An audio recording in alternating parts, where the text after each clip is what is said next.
Ugh. My life is so hard. Waiting for a break when they get into school. I was waiting for summer break, or spring break, or Christmas break, or fall break. That's what I was thinking about. So I thought I'd bring that to the table. Well, I kind of think public school is useless. Because I just think that people can learn.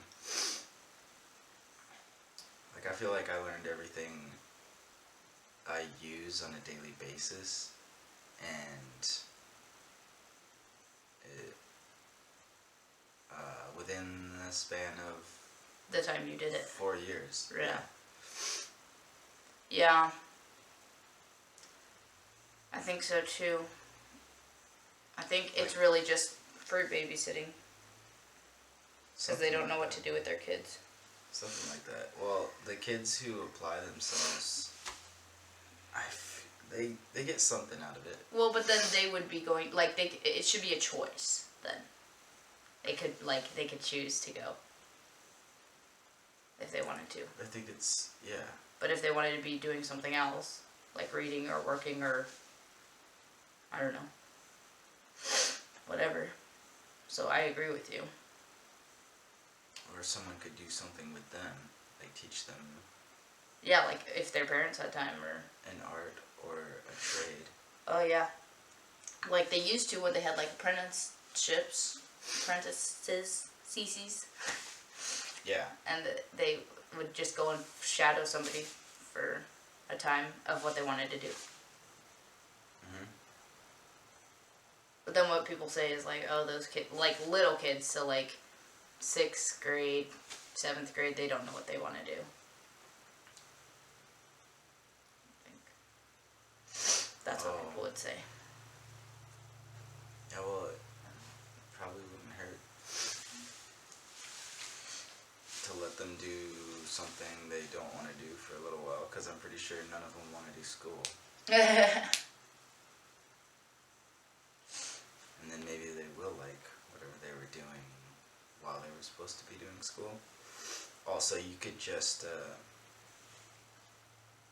there could be a change made to where instead of everybody going with their peers through the levels, we tried to focus more on putting them in their intelligence level, which is kind of mean, it sounds like, but I don't know how else to say it. Like, for example, it's simple. If two 10-year-olds are reading a book and one can read at a higher level, I think you should push that person into a class that's reading at a higher level for reading. Yeah. And then just leave the 10-year-old. Can't you do that in their classes though? Like, can't the 10-year-olds read older books? Just that. No, and I think the problem with that is because you have a limited amount of teachers, and when a teacher has to explain one book to the people who are on one book and then go to a higher book, it confuses the issue, and it takes a lot longer to work with the people, to work with everybody individually, as opposed to if you're a teacher, if you're the only teacher, which I think is a lot of the times the case, in a class of multiple students, I don't care if it's 15 students, 20 students, or 10 and then down to 5 students, that's more people than you, so your attention is already divided. Then it's best if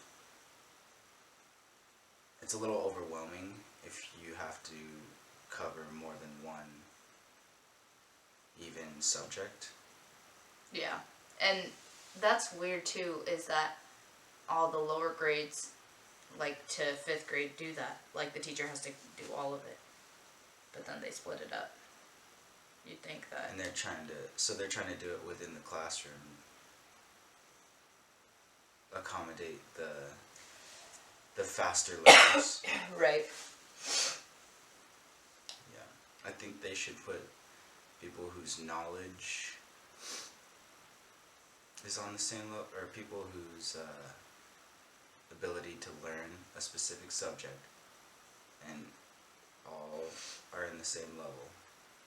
Oh, just for that subject. Like somebody might be Just for really that good at subject. reading, but not so good at. That's why Yeah. they shouldn't skip a whole grade. So I don't think they should do it by age. I don't think they should do it by grade. I think they should put classes together by subject level.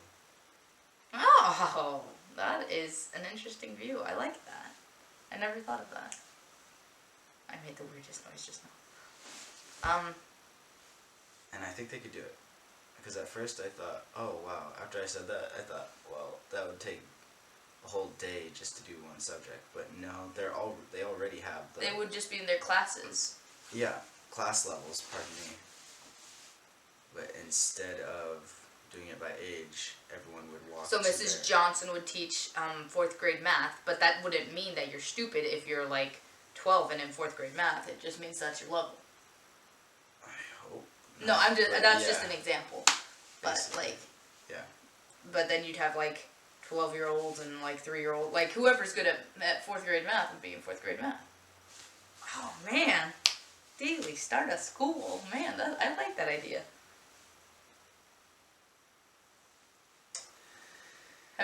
Did you just think that up and you just were talking it out just now, or you've been thinking about that for a while? No, I've been thinking about that ever since I got into high school. Man, why didn't I think of that? That is such a good idea.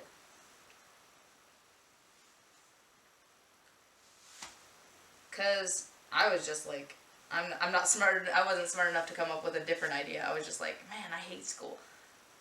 And I know some other people who just hated school, but then I know people who like it. But I think they like it. I mean, some of the people I know like it for like the social aspect. Mm-hmm. And that's why I was saying it should be an option if people want to go to school. But there's got to be better alternatives if people don't. Actually, I think the best way to learn is through a one-on-one with a tutor. Mm-hmm. I think that would be an insanely fast way to learn something. Also, so that's like, that is a problem because not everybody can afford a tutor. Right. I wonder if even if everyone could afford a tutor, if there are enough tutors to go around There should be. I mean, for every child. there should be somebody, like, there would be somebody. There could, I feel like there's enough people in the world, there could be somebody to tutor somebody else. And then you can make that a whole program, just like your school is to tutor somebody else. Teach somebody else. And then just, like, you could just have a line, like, you wouldn't have... I really like that idea. Like, yeah. Yeah.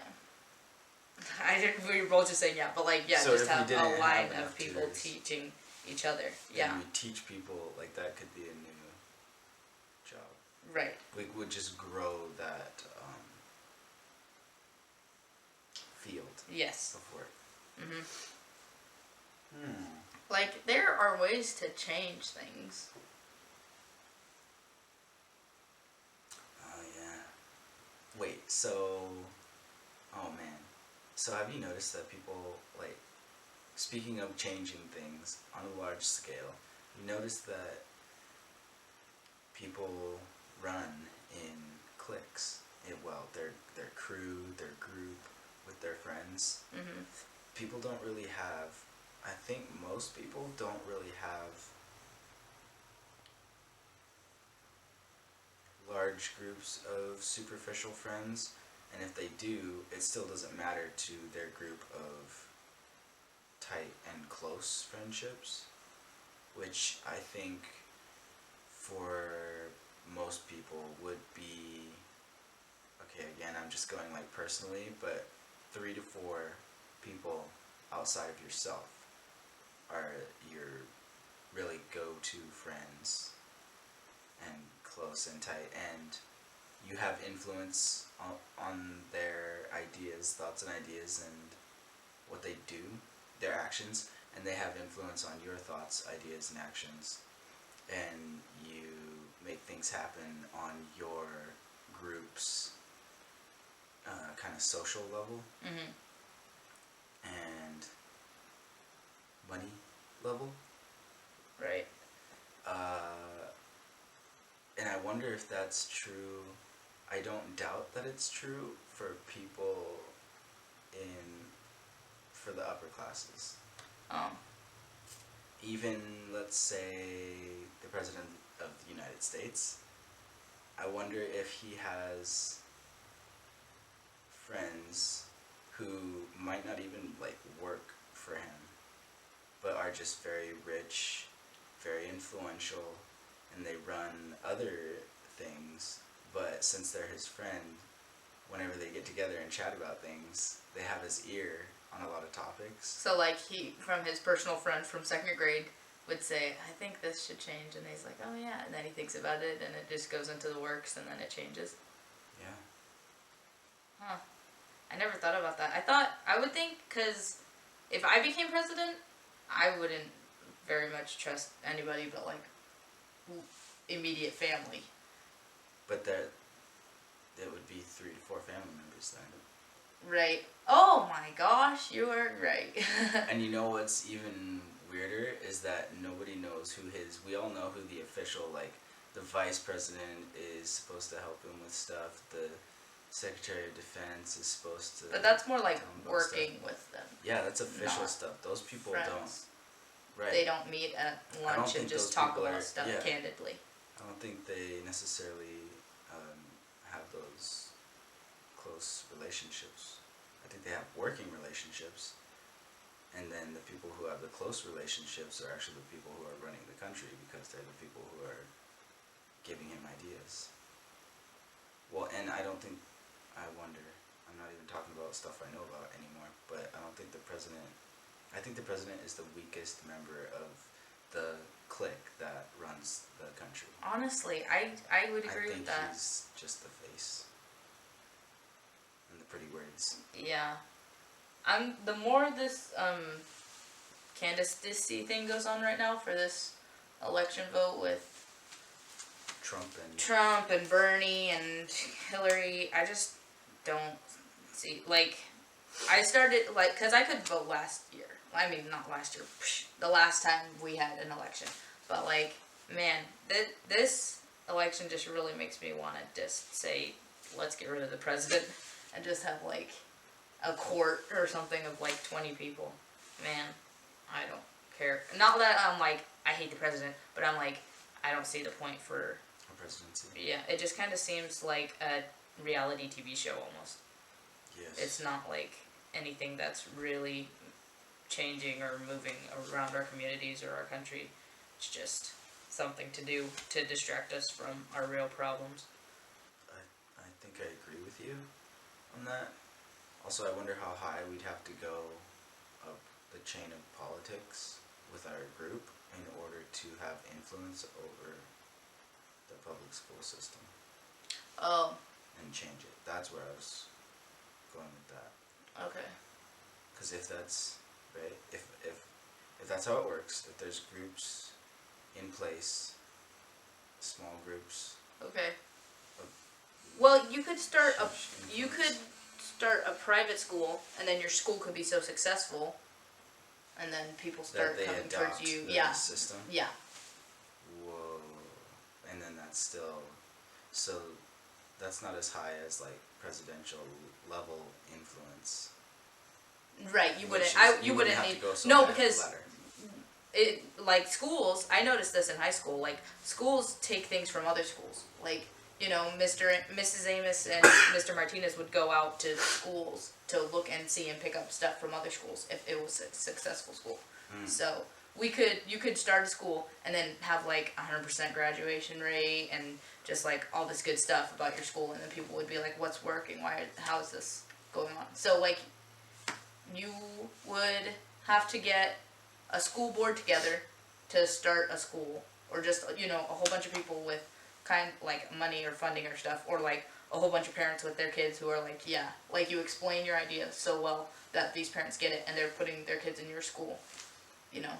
So it would be possible, I think, if you started like it would be a private school technically, because it wouldn't be a public school. But then if you, I don't know, if you got like a really involved and like we're telling people about it and bringing educators and teachers to your school to see how it was working, it could probably catch on.